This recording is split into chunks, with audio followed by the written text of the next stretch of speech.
భారతదేశంలోనే కాదు ప్రపంచవ్యాప్తంగా అత్యంత కఠినమైనటువంటి పరీక్షల్లో సివిల్ సర్వీసెస్ ఒకటి. ఈ సివిల్ సర్వీసెస్ పరీక్షల్లో ఉత్తీర్ణత పొందాలి అంటే అన్ని సబ్జెక్టుల మీద పరిజ్ఞానం ఉండాలి, అవగాహన ఉండాలి, మంచి గ్రిప్ ఉండాలి. అప్పుడే సివిల్ సర్వీసెస్లో ఉత్తీర్ణత పొందగలుగుతాం. ఈ సివిల్ సర్వీసెస్ కంటే కూడా ఒక కఠినమైనటువంటి పరీక్ష గురించి ఇప్పుడు మనం తెలుసుకోబోతున్నాం. ఆ పరీక్ష ఏంటంటే లండన్ వీధుల్లో డ్రైవర్గా రాణించాలి అంటే, డ్రైవింగ్ లైసెన్స్ పొందాలి అంటే సివిల్ సర్వీసెస్ ఏ అయితే ఉంటాయో ఆ సివిల్ సర్వీసెస్ ఎగ్జామ్ కంటే కూడా కఠినమైనటువంటి పరీక్షని ఈ డ్రైవర్లు ఎదుర్కోవాల్సినటువంటి పరిస్థితి ఉందంట. దానికి కారణం ఏంటి అనేది ఒకసారి మనం పూర్తి స్థాయిలో విశ్లేషణ చేసుకునేటువంటి ప్రయత్నం చేద్దాం. సివిల్ సర్వీస్ అనేవి ఇండియాలోనే కాదు ప్రపంచవ్యాప్తంగా అత్యంత కఠినమైనటువంటి పరీక్షల్లో ఒకటి. ఇందులో ఉత్తీర్ణులు కావాలంటే అన్ని సబ్జెక్టులో చదవాల్సిందే, సదరు అభ్యర్థులకి అన్ని విషయాల మీద పరిజ్ఞానం ఉండాల్సిందే.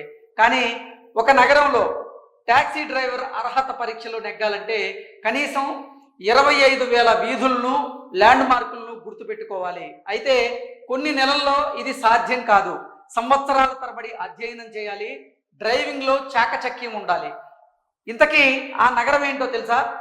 బ్రిటన్ రాజధాని అయినటువంటి లండన్ నగరం నిజంగా ఈనాటిది కాదు, రోమన్ కాలం కన్నా ముందు నుంచి మనుగడలో ఉన్నటువంటి నగరంగా లండన్ నగరానికి అయితే ఒక మంచి గుర్తింపు ఉంది. అప్పటి నుంచే మహానగరంగా లండన్ నగరం రూపుదిద్దుకుంది. కాల ప్రవాహంలో వచ్చినటువంటి పాలకులు అనేక నిర్మాణాలను ఈ లండన్ నగరంలో కొనసాగించారు. దీంతో నగరం నలుదిశలా విస్తరించింది. 20వ శతాబ్దంలో ఆటోమొబైల్స్ వచ్చిన అనంతరం ట్యాక్సీలు కూడా వచ్చాయి. ఈ ట్యాక్సీలు లండన్లో పెరిగాయి. అయితే ఇంత మహానగరంలో దాదాపు 25,000కు పైగా వీధులు, ప్రాంతాలు ఉన్నాయి. దీంతో దాదాపు 160 ఏళ్ల క్రిందటే ఈ పరీక్షా విధానాన్ని అమల్లోకి తీసుకొచ్చారు. ట్యాక్సీ డ్రైవర్ల అర్హత పరీక్ష పాస్ కావాలంటే కనీసం 3 ఏళ్ళు పట్టొచ్చు అక్కడ. ఈ పరీక్ష కూడా చాలా కఠినంగా ఉంటుంది. మొత్తం నగరానికి సంబంధించినటువంటి ప్రాంతాల మీద ఎక్కువగా ప్రశ్నల్ని అడుగుతూ ఉంటారు. వీటికి సమాధానం ఇవ్వాలంటే మొత్తం లండన్ భౌగోళిక పరిస్థితుల గురించి ఖచ్చితంగా చదవాల్సిందే. సో మొత్తంగా చూసుకున్నట్లయితే సివిల్ సర్వీసెస్ ప్రిపేర్ అవ్వడం కంటే కూడా ఈ లండన్లో డ్రైవింగ్ లైసెన్స్ పొందడం, లండన్లో ఉన్నటువంటి ఆ నగరంలో ఉన్న వీధులన్నింటినీ తెలుసుకోవడం, వాటి మీద అవగాహన పెంచుకోవడం అనేది అత్యంత కఠినమైనదని, ఈ పరీక్ష నిజంగా 3 సంవత్సరాల కాల వ్యవధిలోనే పూర్తి చేయాల్సి ఉంటుందని, ఇది తెలుసుకోవడం అంత సులభమైనటువంటి విషయం కాదు అంటూ ఈ వార్త సారాంశంగా మనం విశ్లేషణ చేసుకోవచ్చు. గత ఏడాది ఈ నగర ట్యాక్సీ డ్రైవర్ల మీద అధ్యయనం నిర్వహించారు. దీనికి తోడు లండన్లో ట్యాక్సీ డ్రైవర్గా పనిచేస్తున్న వారికి అయితే అల్జీమర్స్ రావు అనేటువంటి విషయాన్ని ఇప్పుడు ఈ వార్త సారాంశంగా మనం విశ్లేషణ చేసుకోవచ్చు. గత ఏడాది ఈ నగర ట్యాక్సీ డ్రైవర్ల మీద అధ్యయనం నిర్వహించారు. వీరికి నగరం మొత్తం తెలిసి ఉండడంతో రోజు ఏదో ఒక ప్రాంతానికి వెళ్ళడం కారణంగా అపారమైనటువంటి జ్ఞాపక శక్తి ఉంటుందని ఆ సర్వే ప్రకారంగా తేలింది.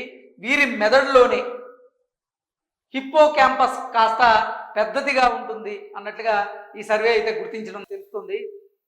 ఈ హిప్పో క్యాంపస్ చిన్నపాటి జ్ఞాపకాలను సుదీర్ఘకాలం ఉంచుతుందన్నట్లుగా ఈ వార్త సారాంశం. సాధారణంగా వయసు మళ్ళిన సమయంలో దీని పనితీరు మందగించడంతో జ్ఞాపక శక్తి తగ్గిపోతూ ఉంటుంది. అయితే ఈ డ్రైవర్లకు మాత్రం అన్ని వేళలా వీధులు గుర్తుండడంతో ఈ వ్యాధి రావడం అనేది మాత్రం చాలా అరుదైన ఈ అధ్యయనం ద్వారా గుర్తించారు. మొత్తంగా చూసుకున్నట్లయితే నిజంగా ప్రపంచవ్యాప్తంగా సివిల్ సర్వీసెసే అత్యంత కఠినమైనటువంటి ఒక పరీక్ష అని ఇప్పటి వరకు భావించేవారు. కానీ సివిల్ సర్వీసెస్ కంటే కూడా కఠినమైనటువంటి పరీక్ష మరొకటి ఉంది. అది లండన్లో డ్రైవింగ్ లైసెన్స్ పొందడం. అంటే లండన్లో డ్రైవింగ్ లైసెన్స్ పొందాలి అంటే అక్కడ కఠినమైనటువంటి నిబంధనలు ఉంటాయి. దానికి కారణం ఏంటంటే లండన్ వీధులు చాలా పెద్దవి. లండన్లో ఉన్నటువంటి కొన్ని వందల వీధుల్ని వారు అక్కడ గుర్తుపెట్టుకోవాల్సి ఉంటుంది. ఆ పరీక్షల్లో కూడా ఈ లండన్ వీధులకు సంబంధించిన దాని మీదే ఎక్కువగా ప్రశ్నోత్తరాలు అయితే వస్తూ ఉంటాయి. కాబట్టి వారు వాటన్నింటినీ గుర్తుపెట్టుకొని ఆ పరీక్షను ఎదుర్కోవాల్సిన అవసరం ఉంటుంది. అందుకే అక్కడ పనిచేస్తున్నటువంటి ట్యాక్సీ డ్రైవర్స్ ఎవరైతే ఉంటారో వారికి అల్జీమర్స్ వచ్చేటువంటి పరిస్థితులు చాలా తక్కువగా ఉంటాయని, వారి జ్ఞాపక శక్తి ఎక్కువగా ఉంటుందంటూ ఒక సర్వే అయితే తెలియజేస్తూ ఉంది. మొత్తంగా చూసుకున్నట్లయితే వీరి మెదడులోని హిప్పో క్యాంపస్ అనేటువంటి ఆ అవయవం కాస్త పెద్దదిగా ఉంటుంది అంటూ ఈ వార్త సారాంశంగా మనం పూర్తి స్థాయిలో విశ్లేషణ చేసుకోవచ్చు. Thank you so much.